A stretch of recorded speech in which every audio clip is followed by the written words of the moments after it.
Listo. Hola, muy buenas tardes, amigos de Global Comics. Aquí estamos para introducir a Edu Molina.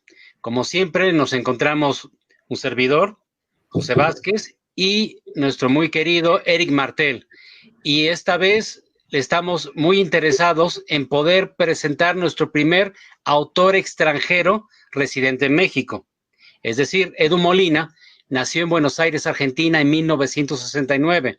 Sin embargo, radica en México desde 2002, lo cual lo hace parcialmente mexicano, pero aún argentino. Hay muchas cosas interesantes que les podemos contar de Edu Molina y su carrera y su trayectoria. Principalmente es que tuvo el privilegio de entre 1987 y 1990 estudiar la especialidad en historieta con el maestro Alberto Brecha en su casa. Como ustedes sabrán algunos, no todos, Alberto Brecha es el historietista más importante de la época de oro de la historieta argentina. Usualmente todos conocen a Quino, pero la parte importante de la historieta previa a lo que es Mafalda y las tiras unitarias que conocemos de Quino, representan varios títulos que eran de antología. De estos títulos de antología había uno que se llamaba Mister X, y ahí se publica lo que se considera uno de los títulos más importantes de la historieta sudamericana, que viene a ser Mort Cinder, Alberto Brecha. Alberto Brecha era un autor muy importante porque nos permitía entender una manera distinta de producir historieta. Ahora, ¿por qué metí esta capsulita? Porque nuestro amigo Edu Molina está en la misma escuela de historieta. Es uno de los autistas que han sobrevivido hoy en día, trayendo esa gran escuela, que si no fuera por él probablemente, y por otros como es el hijo también de Alberto Brecha, Enrique Brecha, estaría perdida, con lo cual la aportación de Argentina al cómic mundial se quedaría literalmente sin conocer. Entonces, conocer a Edu Molina es no solo conocer un autor nuevo para muchos de México, es conocer la escuela de historieta argentina. Historieta, Edu ha tenido la capacidad de ser generoso y ha traído su aportación a México. No solo es un autor que ya tiene un reconocimiento y una obra bastante amplia, sino también ha servido como mentor y maestro para nuevos historietistas mexicanos. Al rato tal vez le vamos a pedir a Edu que nos platique sobre cuántos historietistas o jóvenes historietistas él conoce y que se han forjado en sus talleres. Entonces tenemos algo muy especial. Tenemos un maestro, un mentor, a la vez que un gran autor. Y aparte, tenemos a alguien que es de los últimos en representar toda una escuela, que créanme que para los que no tienen la oportunidad de conocerla, les va a gustar. Pepe, ¿puedo hacerte una interrupción?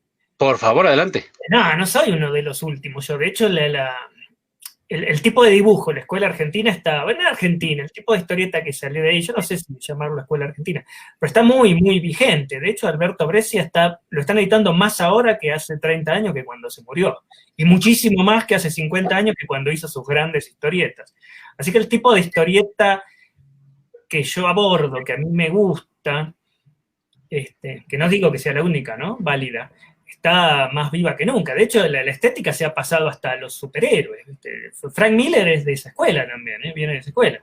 Así que, bueno, era esa observación nada más que te iba a decir. Que es muy buena. No soy ningún último mohicano ni nada, ¿viste? Yo soy partícipe de algo que está más que vivo, me parece.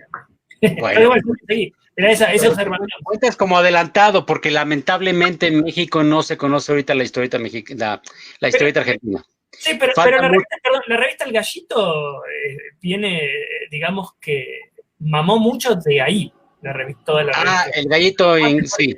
El Gallito, si vos te puedes hablar con los autores, te van a decir que leían mucho ese tipo de historieta, que o venía de Europa o de Argentina. Pero ahora sí, dale. Lamentablemente el Gallito se fue hace 20 años. Sí, una lástima. Había un mejor y mayor intercambio antes. Había un mejor y mayor intercambio antes que el que hay hoy en día. Muy bien, vamos a platicar sobre tu obra en general. Vemos que trabajaste con tu creación Animal Urbano en 3 editoriales distintas: Furor Comics, Imaginador y Animal Comics. Y hoy en día todavía sigue vigente este personaje en una editorial que se llama Universo Retro. Sí, sí, sí, en el Universo Retro saqué una cosa medio rara, fue eso. Bueno, medio rara. Una historieta que yo hice cuando tenía 20 y pocos años, que era un superhéroe argentino, era. Pero a diferencia de todos los superhéroes, era una mezcla de Spawn, Batman y Frankenstein. Pero era un desaparecido político que volvía a la vida y medio que se dedicaba a vivir en una villa miseria, que son estos asentamientos precarios de gente, y defender a la gente ahí del lugar, básicamente de la policía. No tenía enemigos fantásticos, ni con superpoderes, ni nada. Y sus aventuras eran muy chiquitas, ¿no? Él se dedicaba a defender a la gente de la villa, de la policía y de los distintos abusos del poder, por ejemplo. Una de las primeras historias, él se dedica a defender a la villa, que la van a desalojar para poner un shopping. Entonces él a puro madrazo se metía con los obreros, con los policías, con los empresarios, con todos los que venían. Y sí, pero fue como un desahogo juvenil mío de la década del 90, que fue la década neoliberal por excelencia en Argentina. En Argentina en los 90 reinó el neoliberalismo así salvaje, ¿no? Y eso me acuerdo que me impactó mucho. Entonces, sí, mi respuesta infantil, que los superhéroes son eso, una respuesta infantil a los problemas, no uno musculoso y lindo y medio perfecto que arregla los problemas. La respuesta infantil mía fue crear ese personaje que se llamó Animal Urbano. Lo que pasa es que después de 2 números en que yo me hice cargo del guión y a mí no me daba para hacer guión, se sumó Guillermo Grillo, que es un hombre que viene del cine, un guionista que viene del cine, que es muy bueno, y lo hice por casi 10 años al personaje. Pero se terminó en el 2001 el personaje, y sacamos como una treintena, un poco más de comic books. Ok. Y yo me olvidé un poco del personaje. Bueno, lo asumí como parte de mi pasado y me olvidé, pero siempre de vez en cuando me llegaba algún mensaje de alguien que lo había leído y que me preguntaba por Animal Urbano. Y ahora se va a salir una edición integral del Animal Urbano. Se van a hacer 3 libros de como 300 páginas cada uno. Muy raro para mí. Al principio me va a dar mucha vergüenza a mí ver el trabajo mío del principio, porque rayaba como el fanzine más elemental las primeras apariciones. Las últimas estuvieron bastante bien, son libros de los que todavía yo puedo mirarlos y no querer encerrarme en el baño a llorar, ¿no? Pero sí, Animal Urbano fue una cosa rara, estaba como volviendo a mí, yo me había olvidado, pero por muchos años, me olvidé, por 20 años, y está como volviendo. Yo no me extrañaría que cuando termine cuando se saque todo este integral, que va a salir un tomo por año, hagamos una historieta nueva, ¿no? Del personaje bueno, digamos, con todo el bagaje que tenemos tanto Guillermo como yo de 20 años extra y bueno, y con todos los cambios políticos que ha sufrido la Argentina, ¿no? Pero sí, Animal Urbano, lástima no tener nada acá, mira, Animal Urbano, pero fue una cosa muy rara eso, pero linda, ¿ves? Lindo. El otro día, un autor argentino muy bueno, que se llama Ian De Biase, no sé si tienen ahí algo, bueno, en Facebook puso un comic book de Animal Urbano, trató sobre la desaparición de un muchacho platense de la ciudad de La Plata, donde soy yo, que lo mataron y lo desaparecieron los policías, ¿no? Y nosotros hicimos un comic book basados, que era bien tipo superhéroes, ¿eh? El personaje musculoso, fuerte, que saltaba entre los edificios, le pegaba a todos, combatía a los malos, etcétera, etcétera. Pero hicimos un comic book basado en la desaparición de este muchacho que tenía mi edad, tendría mi edad ahora, nunca apareció, que se llamó Miguel Bru. Y este chico, Ian De Biasi, que hoy es un hombre, ¿no? Pero en su momento, cuando lo leyó era un chico, dice que él se enteró por el caso de Miguel Bru, por el comic book de Animal Urbano. Y yo dije, mirá vos, qué bárbaro, ¿no? Son cosas que le vuelven a uno, ¿no? Porque, no sé, cuando uno hace las cosas de manera honesta, me imagino, porque Animal Urbano está lejos de ser un gran cómic, ¿eh? Está lejos de ser un gran cómic. Los últimos números, la última etapa, tiene unas partes muy, muy dignas.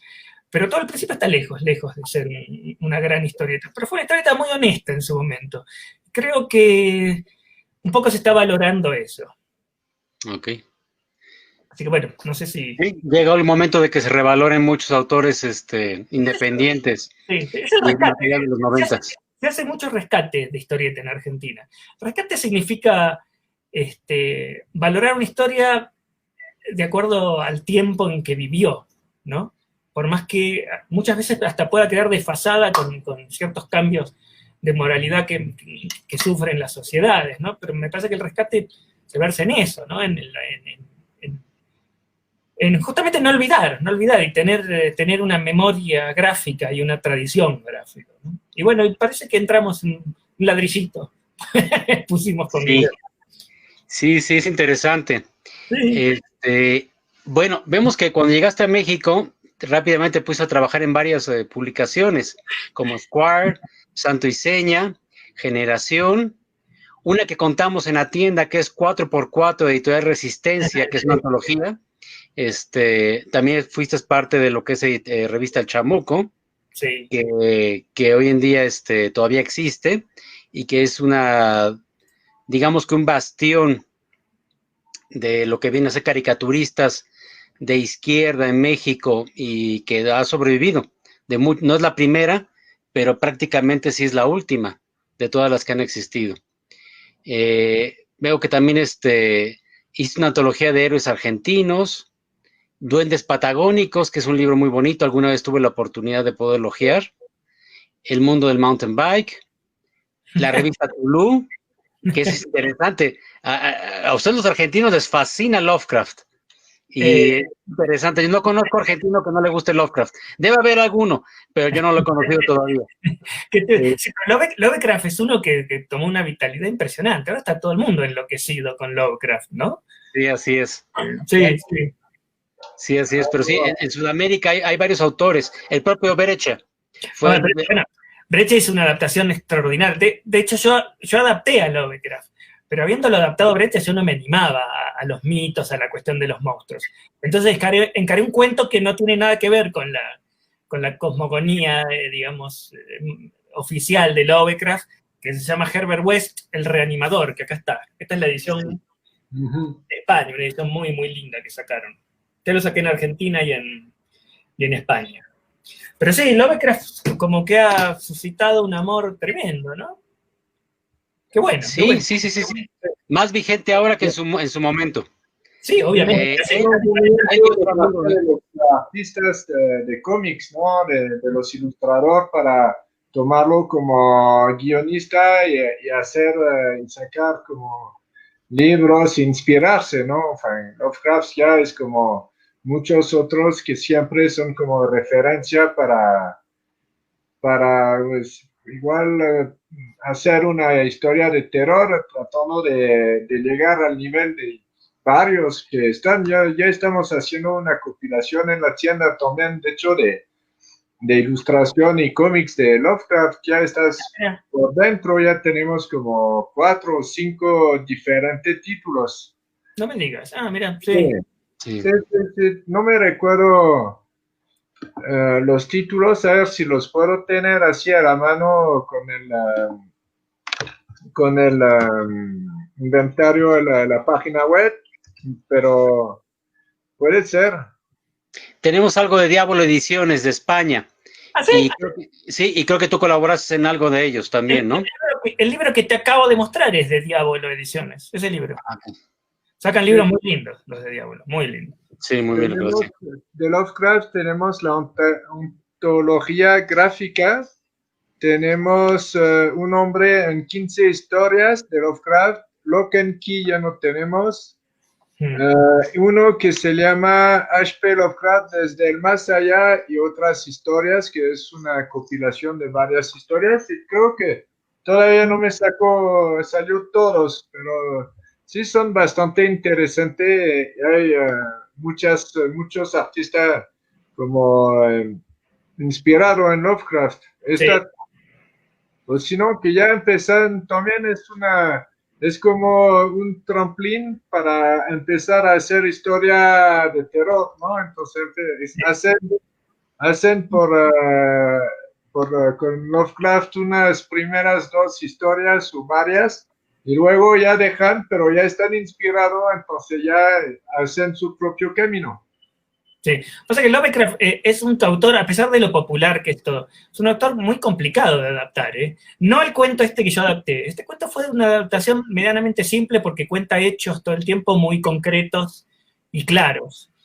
Pero los cuentos de los mitos de Lovecraft son muy difíciles de adaptar porque habla básicamente de sensaciones de los protagonistas. Las descripciones son muy vagas y no cuenta grandes acontecimientos, ¿no? La descripción de los monstruos que hace son vaguísimas.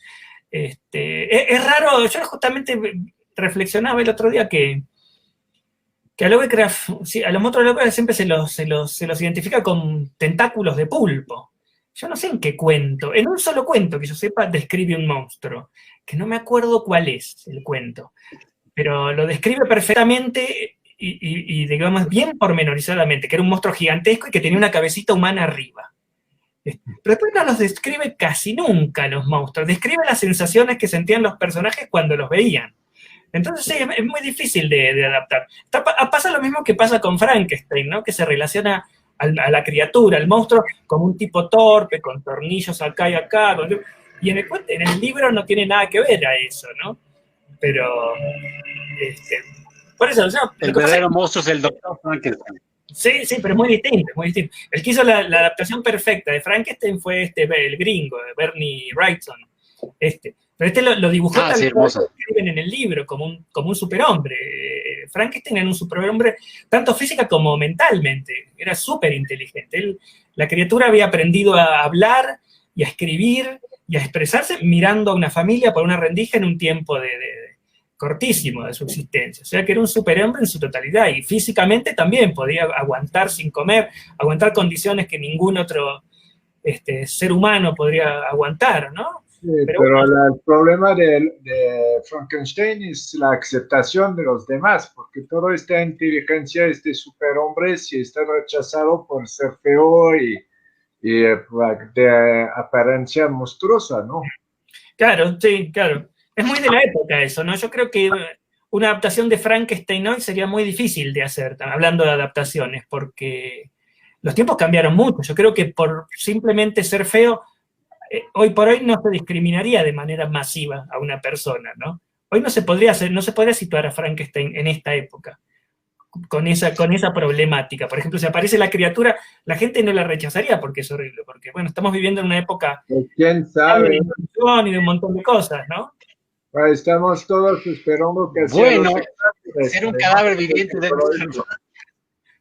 Oye, tenemos varios saludos. Aquí Liliana García León. Saludos. Hey, ya. No, mira, pero mira, Ridao, mira, este es un editor. A ver, Ridao, acá está. Es un editor argentino, miren, me editó Ridao, acá está. Tiene muy bonita portada. La editorial argentina, acá está, mira, un editor haciendo otro argentino lector de Animal Urbano. Pero mira, volviendo a lo de Frankenstein, Frankenstein no era un cadáver viviente, era un ser horroroso, pero no era un cadáver viviente. Pero yo muchas veces me pongo a ver un programa de Discovery Channel o algo así, que tratan de casos de personas con malformaciones espantosas en un programa, y son como programas que invitan uno a la discriminación o a la antidiscriminación, a la aceptación de esas personas, ¿no? Y bueno, obviamente lo escribió a finales del siglo XVIII, María Shelley. Era otro mundo. Y era el moderno Prometeo. En teoría, Prometeo era el arquetipo de lo que era un superhéroe en aquel momento. Una buena observación. Aunque es la primera persona que lo llama, que lo concibe como un superdotado. Y usualmente la gente lo ha explotado como una historia de horror y de repulsión. Yo lo leí cuando tenía 20 y poco años y era un alma torturada. Entonces me fascinó, me acuerdo, el libro, porque yo me identificaba con la criatura. Yo era el rechazado de la sociedad. Lo volví a leer hace poco y ya no me fascinó tanto. Tiene grandes virtudes, evidentemente, ¿no? Yo no me fascinó tanto, no sé qué me pasó con ese libro.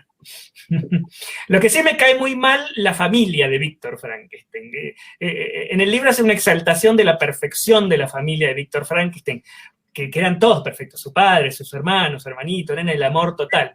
Y parecían prácticamente sacados de una publicidad de galletas, me cayeron muy mal la familia. Pero bueno, sigamos hablando de otra cosa.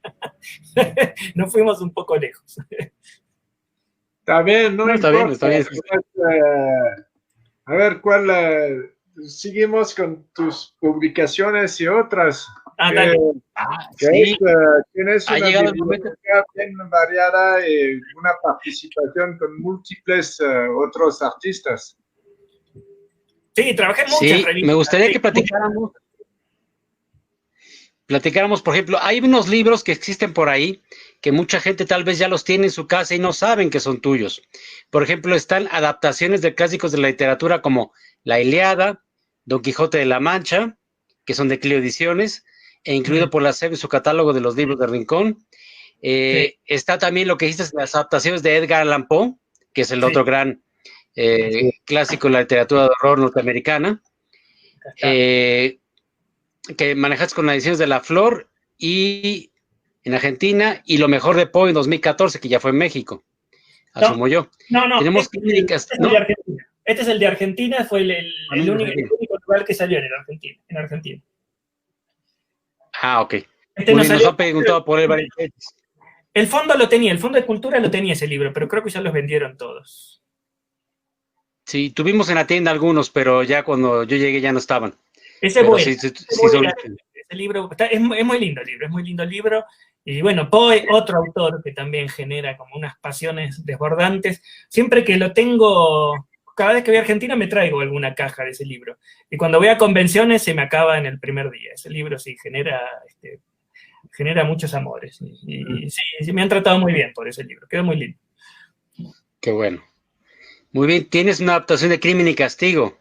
Sí, también. Ese sí salió acá. Sí. Crimen y Castigo, acá lo tengo, mira. Uno muy lindo. Es de Teoría Negra. Sí. Colofón lo sacó. Hay va Raskolnikov con el hacha ensangrentada caminando. Sí.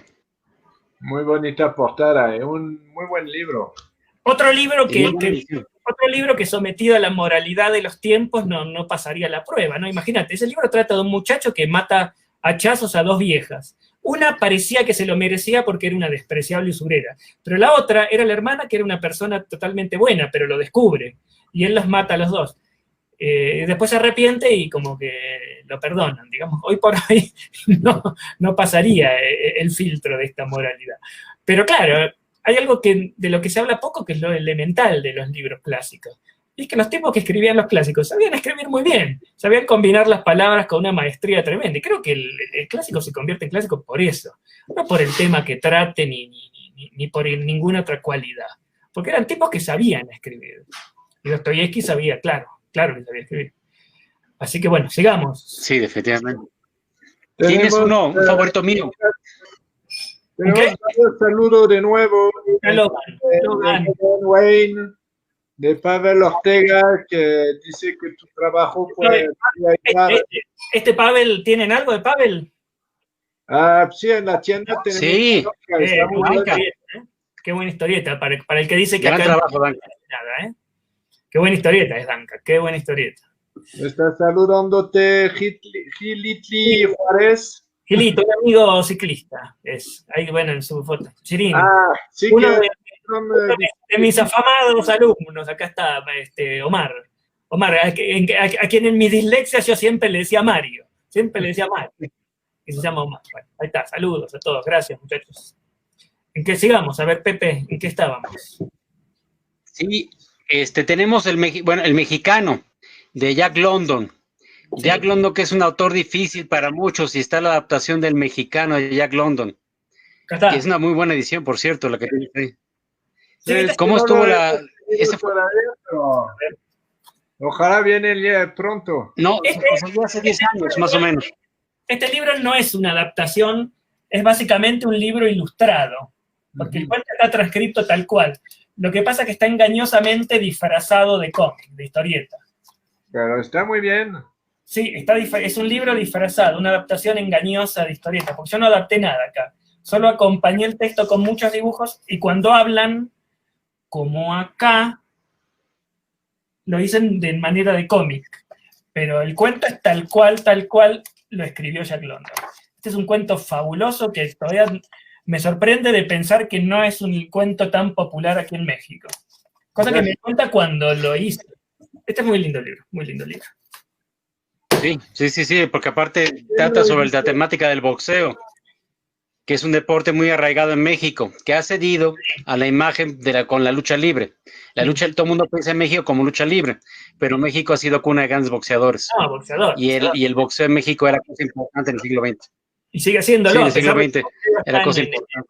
Caída, a pesar de que el boxeo está a capa caída, creo que México sigue siendo una potencia en el boxeo. Es una potencia. ¿Quién fue la editorial de Jack London?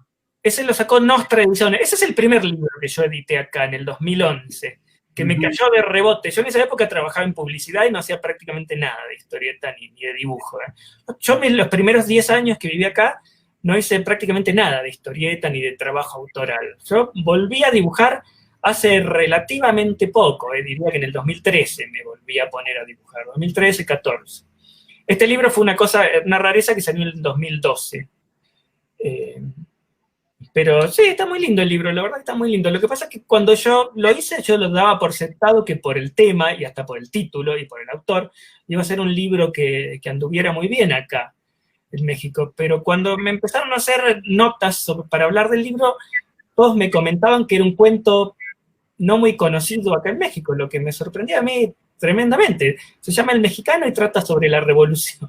Entonces, creo que algún día se le debería hacer un poco de justicia a ese cuento. Igual hay una adaptación en la televisiva del cuento, muy rara y muy mala. Pero el cuento es extraordinario. El cuento trata de un muchacho boxeador, que acepta pelear contra el gran campeón gringo para conseguir dinero para la revolución. Básicamente de eso. Así es. Sí, pero el cuento es toda la historia de un héroe revolucionario. Fabuloso. Ni siquiera era un héroe, porque era un personaje, no era un personaje querible el chico boxeador, era Jack London, otro que sabía escribir, ¿no? Pero hay mucho del odio entre el mexicano y el gringo, porque el boxeador gringo encarna a la perfección esa imagen que se odia acá del gringo, ¿no? Del tipo despreciativo, racista, ¿no? Así, soberbio, el retador, el campeón gringo era el clásico gringo despreciable, así que todo y está escrito por Jack London, ¿no? Que también era gringo. Así que. Sí, así es. Y periodista, y era un humanista. En toda su obra Jack London se lo puede conocer por su humanismo. Del gringo, ¿no? Del tipo. Perdón. Sí, todo un personaje, Jack London, todo un aventurero, ¿no? No por nada aparece en un libro de Corto Maltés aparece Jack London, creo que en la juventud de Corto Maltés el protagonista es Jack London. Corto Maltés aparece un ratito. Se trata más sobre Jack London. Sí, todo un personaje. Así es, sí. Así es. Y vamos a platicar sobre tu obra más conocida últimamente, que es El Sombra. El Sombra y Tito. Son 2 libros y es muy interesante. La primera vez que yo me los tropecé, creí que era un homenaje a La Sombra, el personaje de The Shadow, de los pulps americanos, por el aspecto del crime noir y todo eso que se ve, ¿no? Luego cuando lo me di cuenta que era otra cosa muy distinta. Y es favorito de muchos de nosotros. Bueno, qué bien. De tu obra realmente es un favorito de varios. Platícanos sobre cómo lo gestaste. Es interesante. Sí, la verdad que es el libro al que más cariño le tengo, yo creo que de todos los que he hecho. Sobre todo el segundo de Resistencia, que salió ampliado en España. El segundo de Resistencia, que se puede comprar en Global Comics, cómprenlo, es este. Es un libro, a mí es lo que más me gusta de todo lo que he hecho. Le tengo mucho cariño a este libro. Sí, se llama El Sombra y es medio... Yo le hubiera puesto otro nombre. Lo que pasa es que el personaje El Sombra tuvo un nacimiento medio particular. Esta es la edición española sacada por GP Ediciones de Aragón, Puta, que es hermosa esta edición, hermosa. Y tengo un libro entero inédito del Sombra, que vamos a ver si lo saco en algún momento. Le decía, el origen del Sombra es medio raro. Yo en el 2009 lo empecé a hacer. En el 2009 yo trabajaba en publicidad, en su totalidad. Yo hacía storyboards para publicidad, en su totalidad. Y una persona con la que yo había trabajado mucho fundó su propia productora y me pidió un montón de dibujos para hacer su página web. Y yo elegí hacerlo con la modalidad así de la estética noir, porque me gusta, porque soy lector de Torpedo 1936, porque me gusta el claroscuro y por todo eso, me gusta. Entonces le hice un montón de los dibujos donde uno picaba para donde decía directores, reel, las distintas pestañas eran dibujitos míos y los fondos de pantalla también. Y Alexis Robidet, que es un director de comerciales, un gran amigo, una persona con el que recorrimos un gran camino ahí en publicidad, subió la apuesta y me pidió si quería hacer un cómic para poner en una de esas pestañas de la página, que una sea un cómic que semana a semana se fuera renovando. Yo estaba muy fuera de timing, pero obviamente, como soy cara dura, le dije que sí. Y porque tenía mucho entusiasmo y tenía ganas de hacer algo. Le dije que sí. Y bueno, inventé este personaje, pero que al principio no se le veía la cara. Yo quería que no se le viera la cara, porque en la página no se le veía la cara al Sombra. Por eso se llama El Sombra. De hecho, Alexis me quería que se llame La Sombra, pero como es una persona que no es de historieta, no sabía que La Sombra era una historieta muy conocida. Entonces le hicimos esa pequeña variación de El Sombra, ¿no? Una variación medio pobre. Algún día le debería cambiar el nombre al personaje. Entonces, bueno, empecé a hacer la historieta, pero muy dubitativamente. De hecho, eso se ve en el principio del primer libro que sacó Resistencia, que es que aquí salieron las primeras cosas que yo hice. Esto, por ejemplo, era una ilustración que iba en esa página de comerciales. Estas eran todas cosas que yo había hecho para la página web. Entonces se adivina un poco esa duda que yo tenía de que no sabía bien cómo resolverlo, ¿no? Pero de a poco le fui encontrando la mano al personaje, muy de a poquito. Y en un momento le mostré, de hecho, fue en la época de Calderón que pasó eso, y a mi amigo Alexis no le fue bien con su productor, él la cerró. Pero yo ya había hecho, no muchas páginas, había hecho unas 15 o 20 páginas, pero la seguí, me armé mi propio blog y la seguí. Y fue un poco mi escuela de vuelta, digamos. O sea, el primer guión largo que yo hice en mi vida fue el del Sombra. Fue la segunda aventura del Sombra, que tiene 70 páginas. Ese fue imagínate que lo hice en el 2012. O sea, cuando yo ya tenía unos cuantos años de dibujar. Y tomó vuelo solo el personaje, ¿no? Fue tomando vuelo solo y ahora, bueno, sí, ahora ya voy por el tercer libro que está inédito. Yo creo que este año con todo esto de la pandemia, no sé, pero no va a tardar mucho en salir. Y sí, básicamente vuelco todos mis gustos y tiene mucho de las historietas que yo leía en los 80, que eran grandes historietas, las que hacía Carlos Trillo con Mandrafina principalmente. Había una que se llamaba El Husmeante, que no sé si la tendrán ahí, que era una historieta extraordinariamente buena, no. Que es de donde más podría decirse que románticamente que yo robé. ¿Se fue Eric? No. Ahí estás. Ahorita, ella viene de regreso. Y bueno, no nos espantes. Pero, por ejemplo, no me asustes, sí. Pero, por ejemplo, que es el segundo, es un libro yo lo considero que es un libro bien mexicano, este libro, esta aventura del Sombra. Porque transcurre durante una festividad patria muy deforme, ¿no? Que es que está un poco inspirada como si fuera en El Grito, ¿no? El protagonista, a ellos dos los acompaña un luchador, que es ese, y un mariachi. Acá están el luchador y el mariachi. Y tiene mucho de mis impresiones de vida acá en México. Obviamente no es un cómic periodístico, ni documental, ni mucho menos autobiográfico, ¿no? Pero en un momento aparecen a ellos los persiguen unos zombies y resulta ser vendedores ambulantes. Y tiene muchas cosas de mi visión de acá. También tiene mucho de mi visión de desencantamiento sobre la política, ¿no? Porque tiene algo de política. La lectura que se hizo en España, del Sombra fue como muy política. De hecho, varias notas decían como que era un detective contra las dictaduras, qué sé yo. No sé si era eso, pero tiene una gran visión política. Yo creo que acá hay una separación, en la historieta acá en México, hay una separación que es medio injusta, en donde parece que los únicos que se ocupan de la política son los moneros políticos, ¿no? Y que el resto hacemos fantasía y hacemos cómic, y como que no tenemos una visión política. No es así. Yo creo que los moneros políticos, a los que yo respeto mucho y tengo muchos amigos en ellos, ellos se dedican a la coyuntura política, que es otra cosa. Pero posicionamiento político tenemos todos cuando hacemos algo, ¿eh? Hasta en las cosas más livianas la tenemos, ¿eh?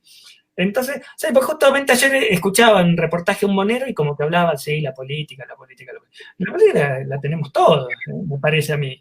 Lo que tratan ellos es la coyuntura, o sea que yo creo que no hace falta hacer una historieta o un cartón o algo sobre, por ejemplo, las medidas que anunció el secretario de Economía hace 10 minutos para tener un posicionamiento político.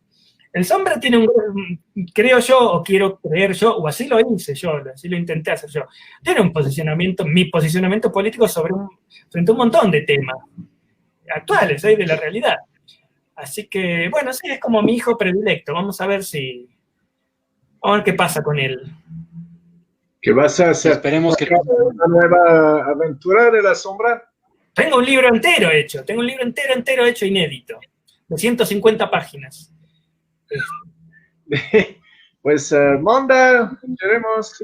Sí, vamos a ver, está complicado ahora que esto de la pandemia complicó todo más, ¿viste? Igual, para todos. En estos tiempos, ¿qué vas a hacer con esto de nueva obra de la Sombra, del Sombra? Yo lo mando a todos lados los libros. A mí me gustaría, por ejemplo, que los saque Resistencia. Lo que pasa que, bueno, este momento arruinó todo, ¿no? Pero, sí, por ejemplo, si el Fondo de Cultura hace una colección de cómics, yo creo que les podría interesar, ¿viste? ¿Sí? Lo malo, bueno, es que yo no tengo contactos ni nada, yo apenas conozco a los que conozco, entonces muchas veces mandando un mail a la página editorial no se consiguen las cosas. Pero bueno, los libros hay que hacerlos, siempre tarde o temprano salen. ¿Qué pasó? Estoy diciendo que lo estás... Bueno, dale, tráeme. Me vino a ofrecer cerveza, ¿ven? Bueno, pues, es el secreto de un matrimonio feliz. El secreto de un matrimonio, acaban de verlo. ¿Hay algún alma ahí a que nunca puede tener relaciones buenas? Ahí está, con cerveza. Oye, entonces, ¿estás diciendo que todas tus páginas las publican en Torgal, en Europa? No, ojalá, no. Saqué 2 libros en España nomás. Es como mi comienzo, ¿no? Pero espero sacar más, la verdad, espero sacar más. Cortas sí, he sacado muchas en España principalmente, en Italia he trabajado también. Italia es el único país. ¿Trabajo los fanzines de por allá?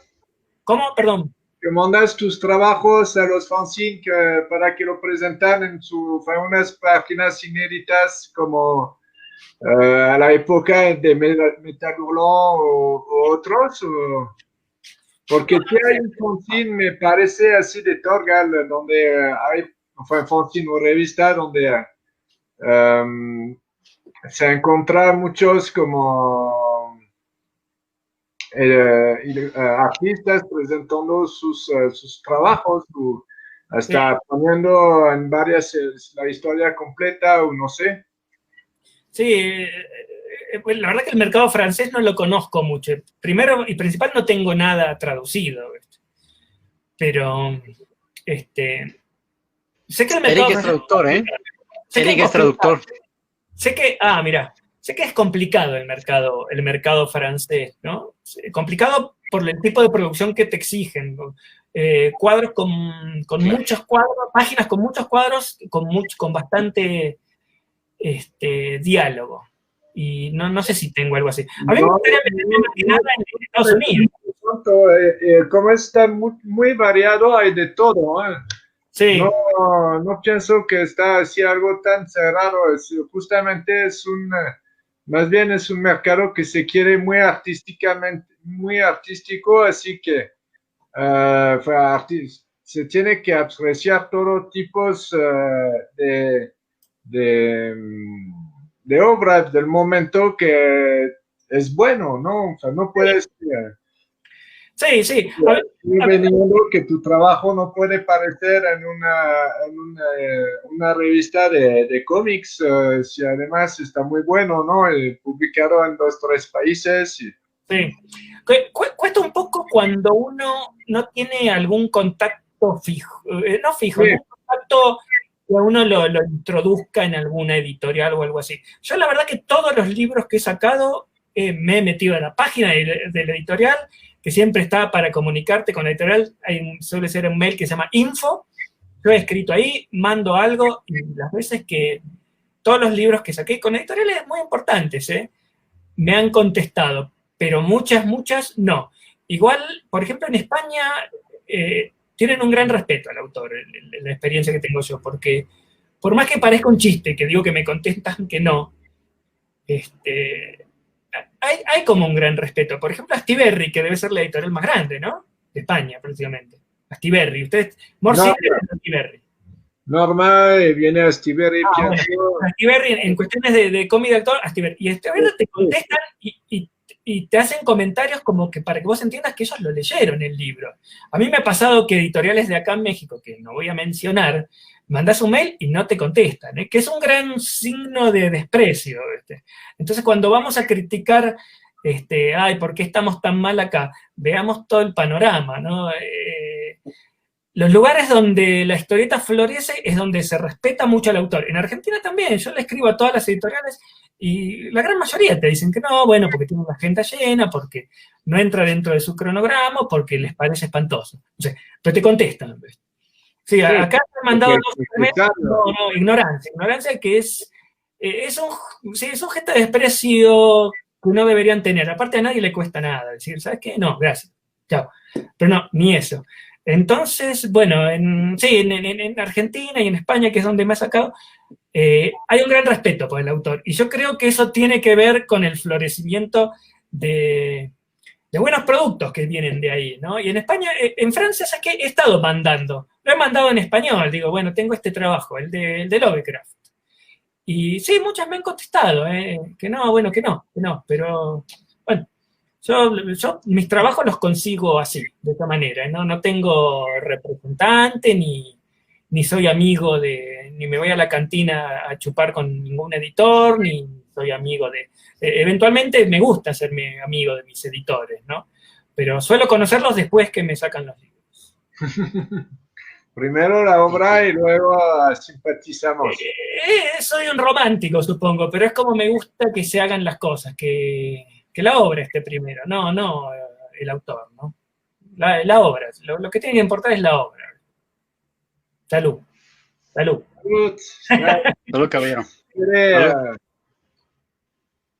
Me están tentando. Regreso 2 minutos. Sí, no me dejé chupando solo. Okay.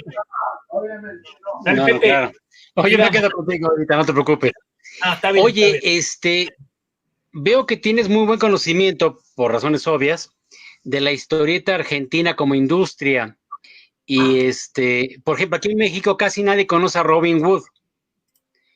Y casi no se conoce. Y es un autor que es muy prolífico allá. Sí. No sé cuántos títulos. Lo que pasa es que Robin Wood ocupó un segmento de la historieta popular, lo que acá habrá sido el libro vaquero, de los sensacionales o algo así. Robin Wood trabajó en ese tipo de industria, ¿no? Es un tipo prolífico, pero le queda corto. Decir que es prolífico le queda corto a Robin Wood. El tipo ha hecho una cantidad de historieta impresionante. Pero al haber pertenecido a este tipo de cómic, le cerró un poco las puertas o sufrió un poco de la discriminación elitista de la otra historieta, la de autor, la historieta más fina y no sé qué, ¿no? Lo que pasa que, bueno, se lo está rescatando, estos últimos años se lo está rescatando a Robin Wood. Estuvo como negado mucho tiempo, ¿no? Pero, por ejemplo, hay una historieta llamada Dago, que en Italia es lo más cercano a lo que puede ser un rockstar, una historieta autóctona, y es una historieta que viene de hace 30 años, ¿no? Mira, lo conocías a Robin Hood, mira vos. Sí, Nippur de Lagash, que es difícil de encontrar. Claro, Nippur de Lagash. Sí. Y No, pero y Sago, es la que no, pero hasta adaptaciones de Merlín, de Drácula, de todo viene, ¿no? Y No, todo lo que ha trabajado con Quique Alcatena, que es de los favoritos de los nuevos autores argentinos, que tal vez no sea tan nuevo para ti, pero para muchos de nosotros que lo conocimos hasta los 90 a Quique Alcatena, sí nos gusta bastante su trabajo. Sí, pues fabuloso Alcatena. No sé si Robin Hood trabajó con Alcatena. Bueno, si lo decís vos debe ser así, no me acuerdo si trabajó con Alcatena. Pero bueno, Alcatena es un profesional que tiene una trayectoria impresionante, ¿no?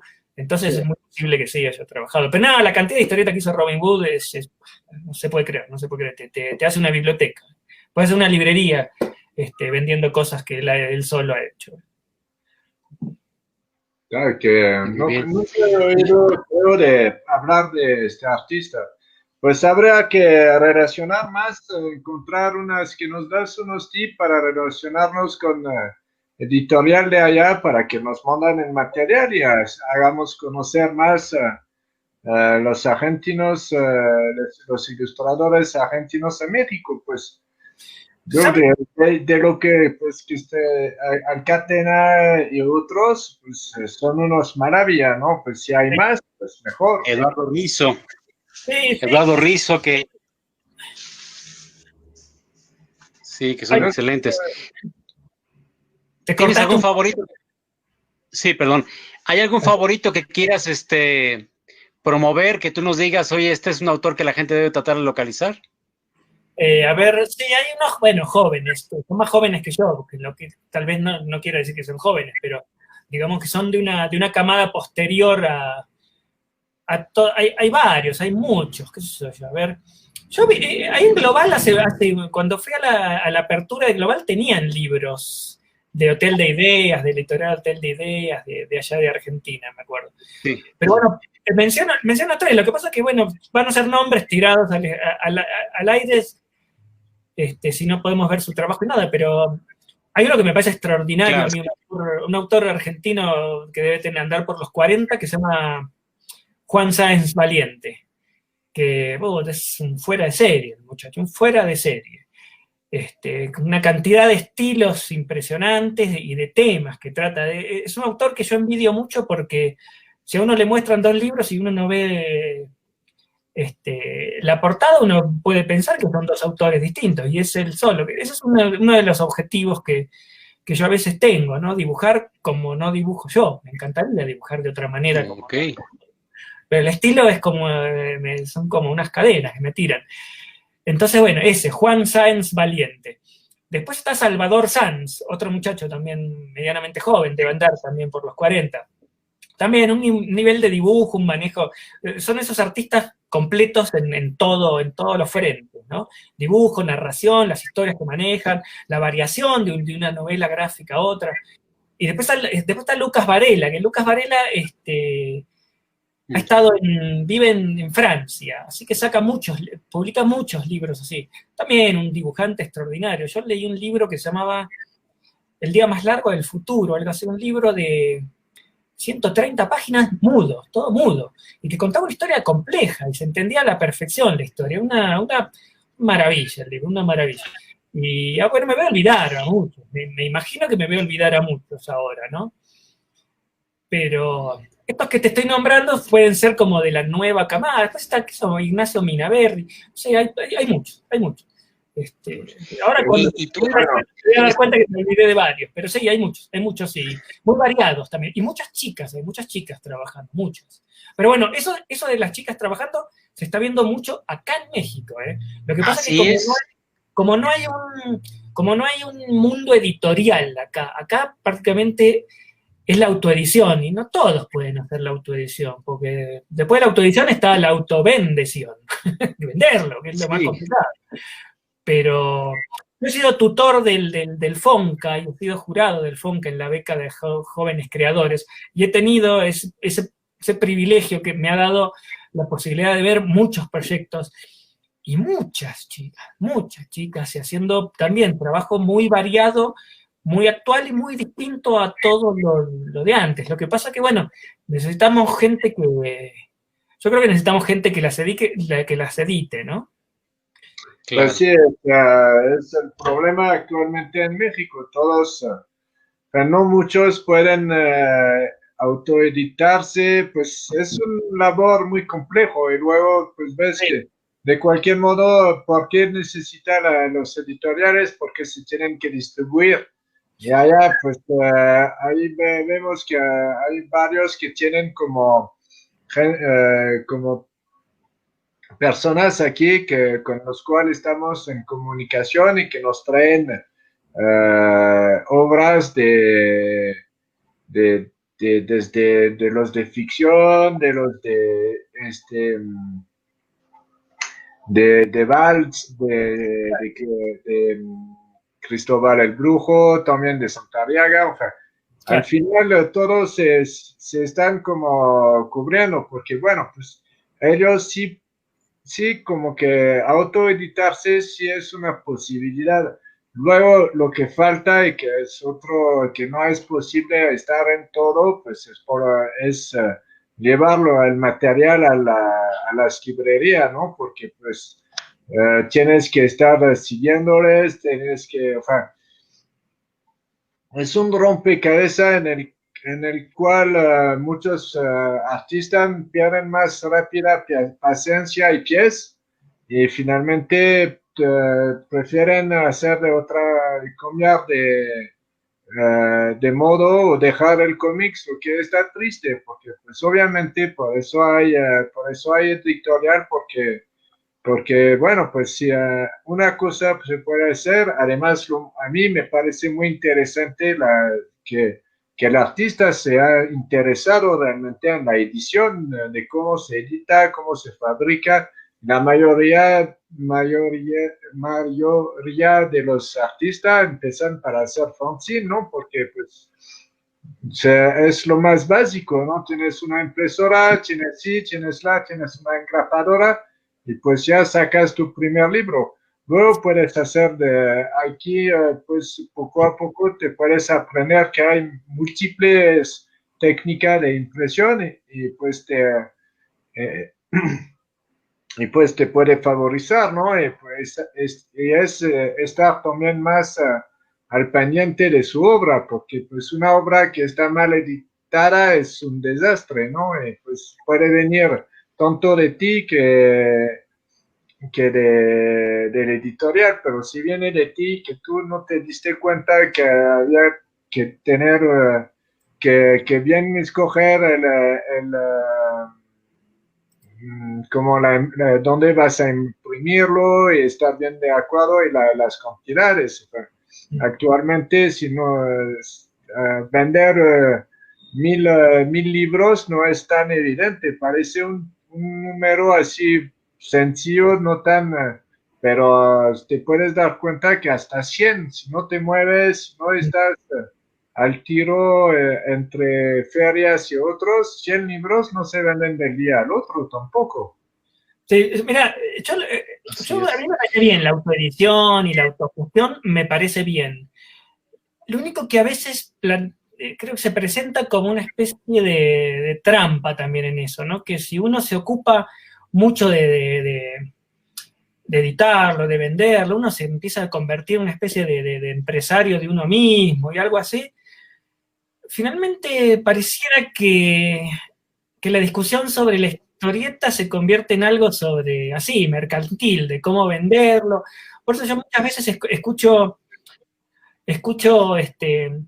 distintos podcasts sobre historietistas y que hablan como del negocio, de darse a conocer, de vender los libros, de bla, bla, bla, y no hablan de los contenidos, ¿no? Entonces me parece que hay una trampa de la que no hay que tratar de no caer, ¿no? Que tenemos que concentrarnos en lo que vamos a hacer, en el producto, como el hecho artístico, como quiera llamarlo. Pero, no sé, hay mucho discurso empresarial medio pedorro alrededor de la autoedición, ¿no? Una necesidad, básicamente es cubrir una necesidad, pero no, es la no sé. necesidad. Por momentos me da la sensación principalmente. de que tenemos el peligro de caer en una trampa de que considerar que el trabajo lo que hacemos es algo secundario, que lo importante es venderlo. Y el trabajo es el trabajo. Si lo vendés, hiciste bien tu trabajo. Si no lo vendés, fracasaste. Por más que el trabajo no vendido pueda ser muy superior en todos los aspectos al trabajo que se vende. Que es algo que acostumbramos ver en todas las ramas del arte, ¿no? Me regreso en 2 minutos. Es algo que acostumbramos a ver en todas las ramas del arte. Lo más popular nunca es lo mejor, por lo general. Rara vez lo más popular es lo mejor. Y pues tenemos el riesgo de caer en esa trampa, ¿no? De ampararnos en eso, en la popularidad. Y me parece que si queremos que la historieta crezca, necesitamos hacer cosas personales de calidad o no estándar, pero cosas en donde el contenido sea lo importante, como sea, ¿no? Dibujada como sea y contada como sea, pero que el contenido sea lo importante. Ok. Sí, lamentablemente aquí en México tuvimos una industria muy grande. Perdóname, Pepe, perdóname, que... Ay, cortaste. Sí, no te preocupes. Tuvimos una industria muy grande hasta la década de hace 15 años. Y lamentablemente ya los nuevos historietistas están forzados a la autoedición. Y para poder sobrevivir como historietistas, se ven forzados a hacer su propia comercialización. Existen 2 o 3 organizaciones que están interesadas en promover a los historietistas mexicanos. Viene a la mente lo de Arcom, la nave de los mitos y Global Comics, que de alguna manera es un espacio para promoverlos. Lamentablemente son suficientes para que un autor de historieta se pueda mantener a sí mismo como autor de historieta. Por ejemplo, alguien que siempre me genera mucha admiración cómo trabaja, es Idalia Candelas, porque Idalia hace todo el trabajo prácticamente ella sola y es como una líder y un ejemplo a seguir para las demás autoras que no se conocen. Entonces Idalia tiene que hacer todo su trabajo, tú la ves, y tiene que manejar su venta, tiene que manejar su promoción, tiene que hacer mucha gestión y digamos que no es que es una iniciativa por parte de ella, tanto como debe ser la necesidad de que o lo hace o nadie más lo va a hacer por ella. Claro. Y su obra no se conocería. Que estoy de acuerdo contigo, si en el momento en que el creador se pone a comprometerse con el proceso comercial como materia de sobrevivencia, el propio creador sufre, ya que pierde tiempo y vitalidad, y tarde o temprano va a caer en buscar obtener el resultado de la venta, y es así como se hace cómic comercial y ya no se hace cómic de autor. Entonces tienes razón en lo que manejas, es algo que es una línea muy delicada, que como equilibristas en el circo, es fácil caerse, y para hacerlo más grave, no hay red de protección. Si se caen, nadie va a estar ahí para recogerlos, porque ya no hay una industria que los apoye. El otro día platicaba con gente que trabajaba en la industria. Perdón. Te cortás de a poco, sí. Bueno, pero Idalia, cuando habla de ella, habla de sus libros, digamos que yo no la escucho, porque aparte la charla de cómo se vende un libro es muy aburrida. Y no sé, ¿a quién le importa? ¿Qué sé yo? No sé, yo será que he escuchado varios podcasts y se hablan de negocios como si fueran, a veces, por el momento, Carlos Slim, ¿viste? Y están vendiendo libros de historieta. ¿Qué sé yo? Si va a crecer, tiene que ser desde la calidad, ¿no? Desde que nosotros nos convirtamos en vendedores callejeros. No sé yo. No sé. Yo porque... Te entiendo. Algo bien hecho es algo que se puede ver dentro de 20 años. Algo bien hecho es algo que se va a poder ver y vender dentro de 20 años.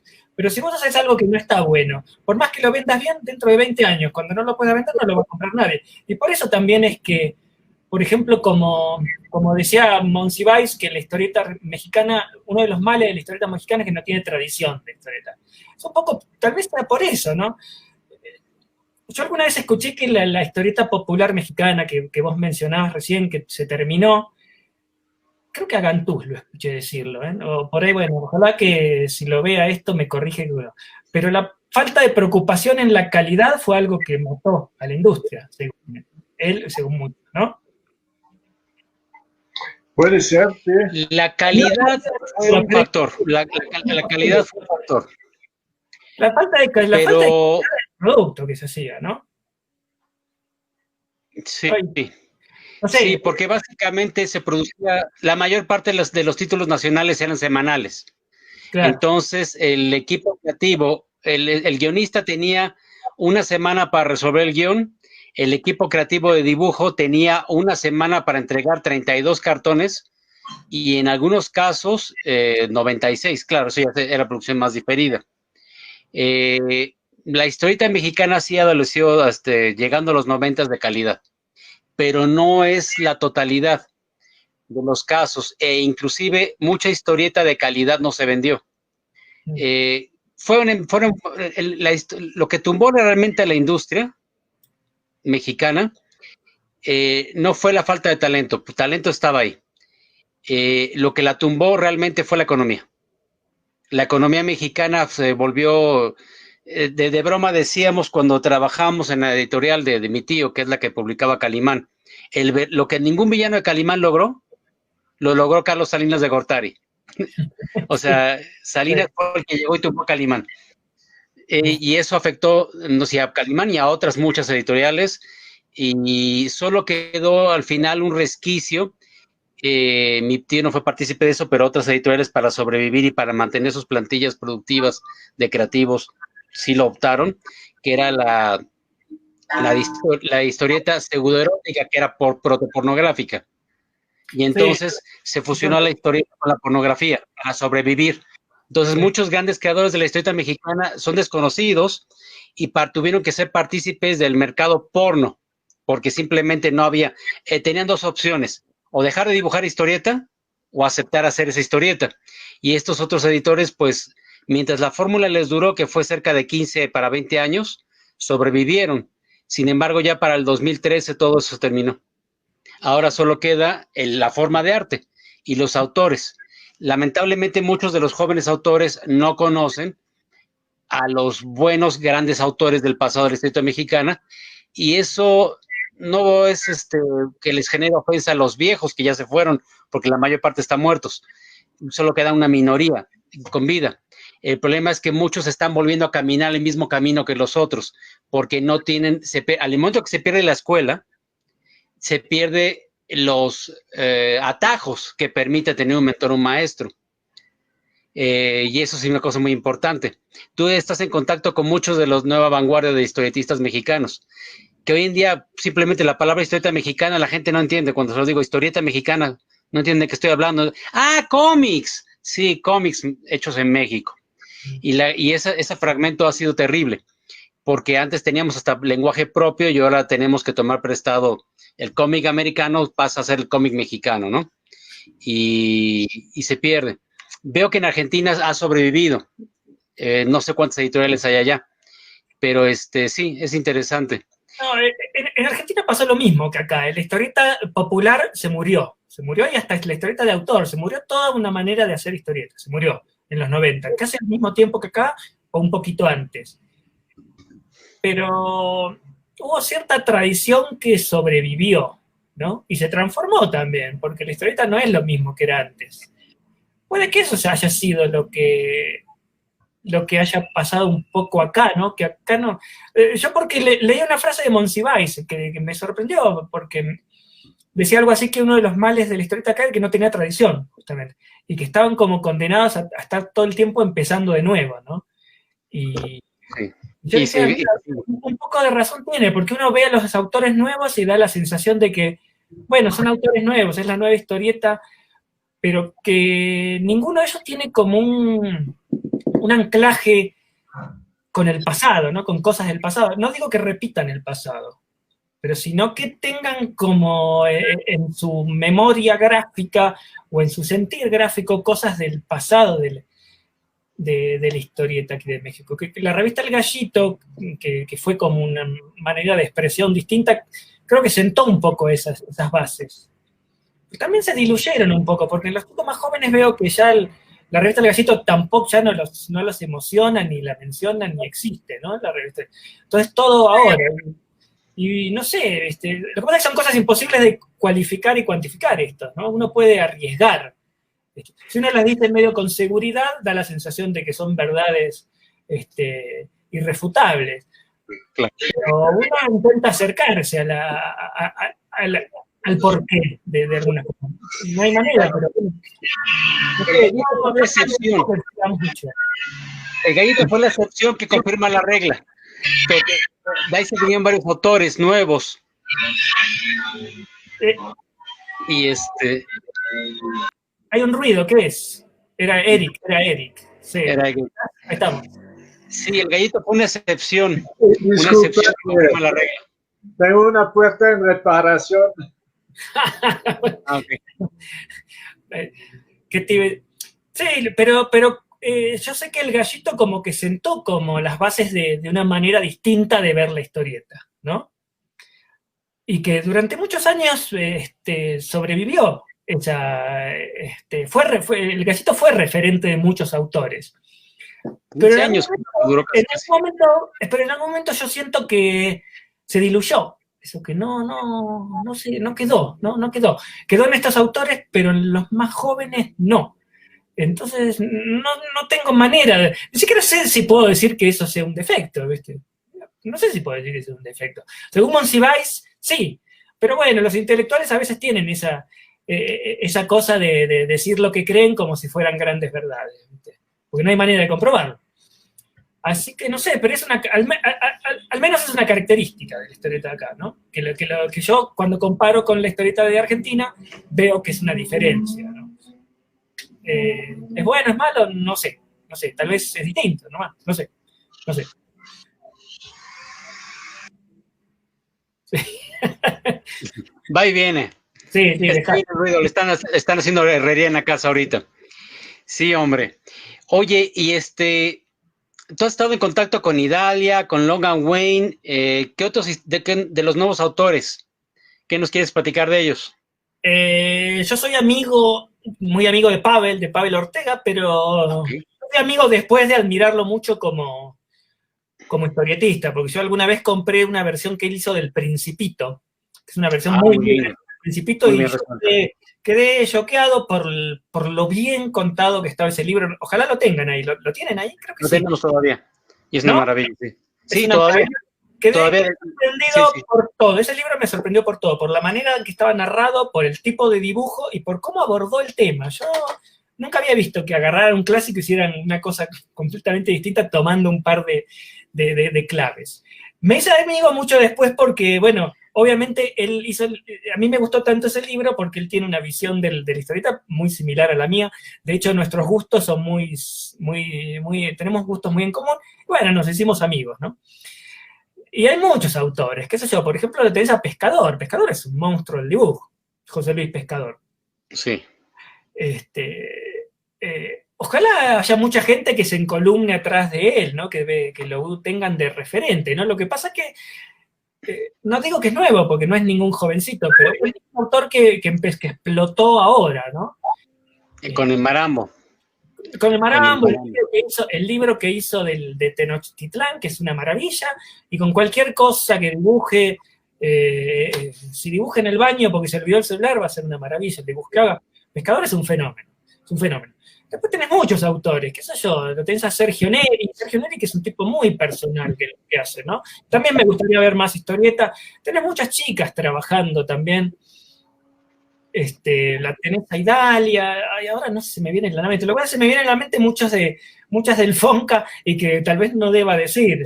Bueno, hay una chica que sí, que está compartiendo cosas en Facebook, así que sí lo puede decir. Se llama Elisa Galván. Es una chica muy joven que está haciendo una historieta que trata el tema del machismo. Uno dirá, oh, qué hueva, el machismo de nuevo. Lo está haciendo desde el punto de vista de un hombre. Es una chica que está tratando el tema del machismo desde el punto de vista de un hombre. Y está haciendo un trabajo que es genial. Mira, está poniendo cosas todo el tiempo en Facebook. También, yo creo que ojalá, si nuestro medio toma dignidad, ella tiene que editar ese libro se tiene que ver en todos lados y todos tenemos que estar hablando de ese libro.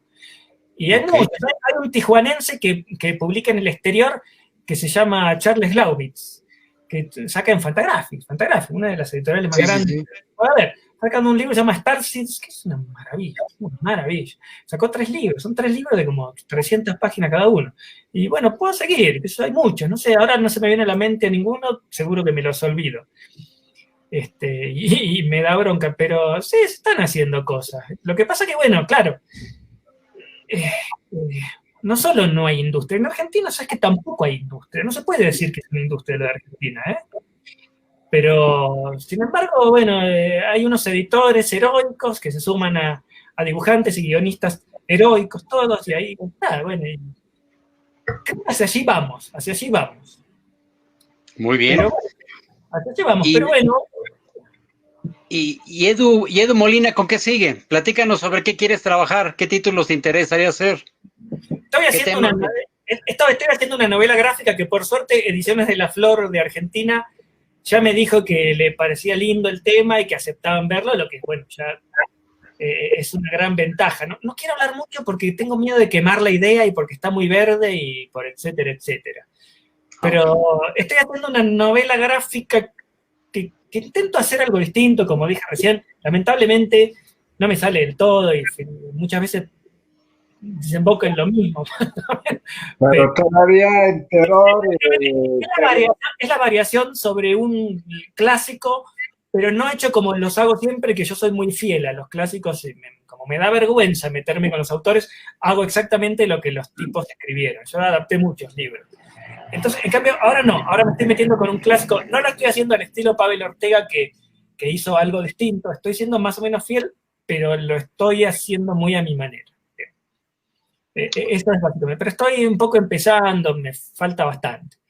Pero si me lo saca Ediciones de la Flor sería un gran orgullo para mí. Para el que no conoce, Ediciones de la Flor es una editorial argentina que tienen el máximo de respeto por el autor. A mí la verdad que me han tratado de una manera extraordinaria y yo soy un autor muy segundón para lo que acostumbra sacar La Flor. La Flor fue la primera editorial que publicó Aquino, por ejemplo. Exacto, sí. Sí, la casa de Quino.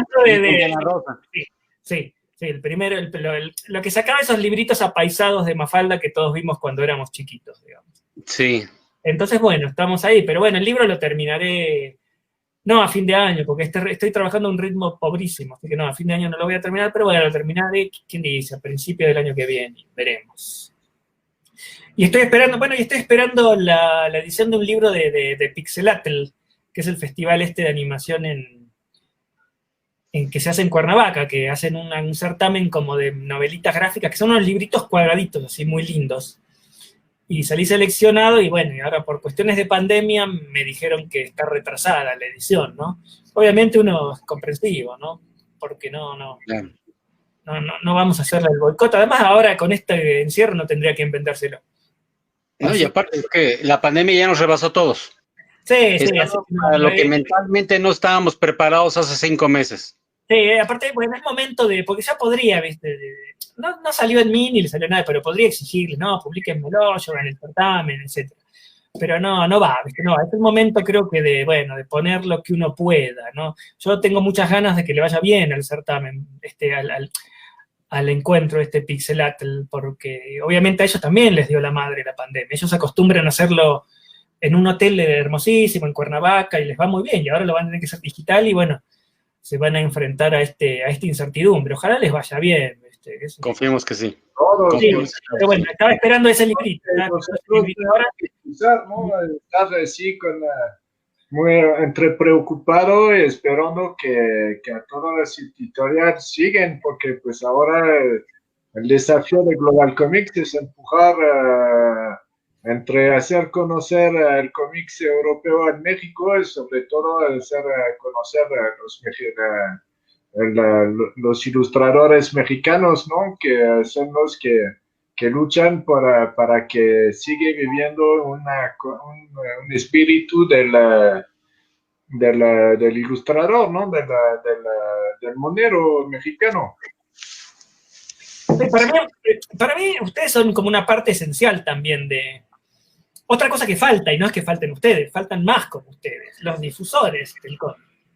Yo siempre que uno escribe una crítica que la pone en Facebook o en alguna red social, que pone una crítica o un elogio a una novela gráfica sacada acá, yo siempre un poco lo animo, armate un blog de crítica de cómic, porque necesitamos crecer todos tenemos que crecer como historieta, no solo los autores, porque si la historieta fracasa o le va mal o no tiene la inserción que todos quisiéramos, no es por culpa de que nuestros libros son una porquería, es porque todos tenemos que hacer, o sea, dibujantes, guionistas, los difusores, que son ustedes, ¿no? Hacen falta más, y hasta el lector también, ¿eh? Yo no creo que no se pueda exigir nada al lector, que el lector es una persona que como es el cliente siempre tiene la razón y es inimputable. No, al lector también tenemos que exigirle. Necesitamos calidad de lector. La del artista, ¿no? Porque no, es que parece que al lector, como es el cliente, el comprador, uno no le puede exigir nada porque siempre tiene la razón, como no, ¿viste? Uno tiene que acomodarse a él. No, necesitamos mejores lectores también, ¿eh? Parece una locura lo que te digo, una injusticia, pero no, necesitamos, si la historieta va a crecer es porque tiene que haber buenos lectores, ¿viste? Que no se vayan con la finta de cualquier porquería. Pues sí, sobre todo, pues es que hay que educarlos, por eso estamos aquí.